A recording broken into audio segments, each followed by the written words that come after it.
Let's start with West Asia. Earlier this week, Israel launched missile strikes on southern Lebanon, targeting 300 Hezbollah targets. In this deadliest attack since 2006, more than 700 people have been killed and more than 2,000 people have been injured.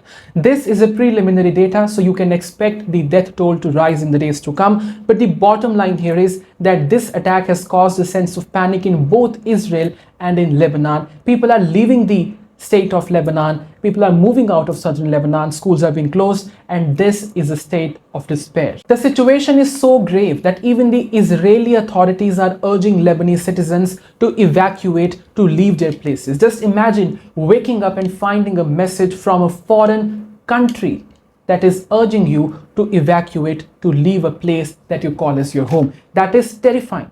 Lebanon's government is furious. They are calling this genocide and accusing Israel of wiping out entire villages and green areas. The Lebanese information minister even dismissed Israel's evacuation message as psychological warfare. They're saying it was meant to scare people rather than helping them. So by now you might be wondering, why is Israel doing this all?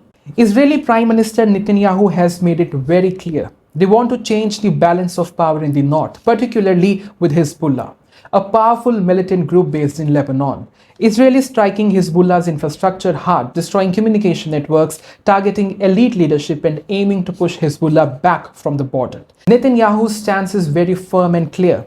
Israel will act preemptively, not waiting for threats, but eliminating them before they materialize. He say, and I quote, "Whomsoever tries to hurt us, we will hurt them even more." It's a clear message that Israel is not holding back and they are determined to dismantle Hezbollah's operation near Israeli borders. Now let's move to Hezbollah's side. This has been a tough week for them. Their leadership has been decimated, their communication networks have been destroyed, but this group hasn't been crushed yet.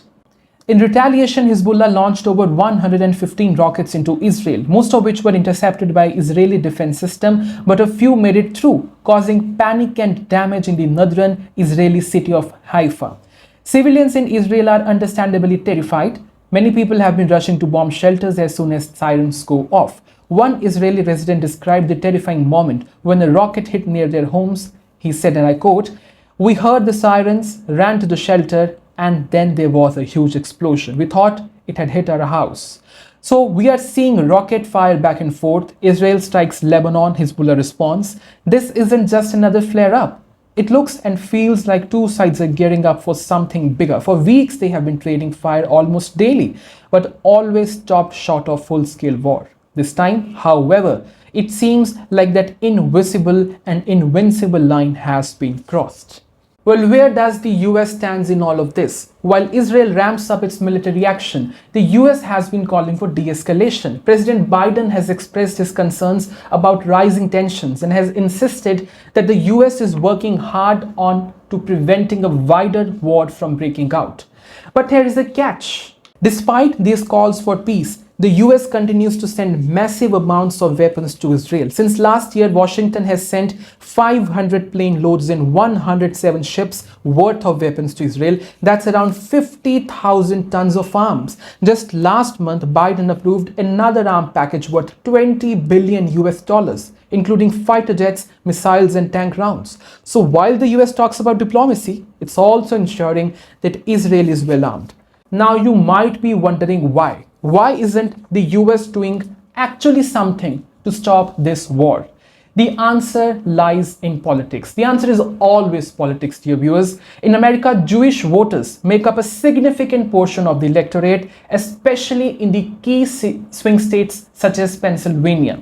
Historically, Jewish voters have always sided with the Democrats, and Biden knows that even if a small portion of Jewish voters slide to the other side, it can cost them the presidential elections of 2024. Pennsylvania alone has 300,000 Jewish voters, and Biden won the state by 80,000 votes in 2020. So in the midst of trying to secure peace, Biden is also walking a political tightrope.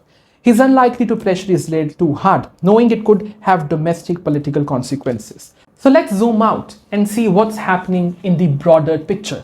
Hezbollah isn't just another local player. They are backed by Iran and what's happening in Lebanon could still spill over into a broader border issue and could also involve other regional parties and other regional powers in this war.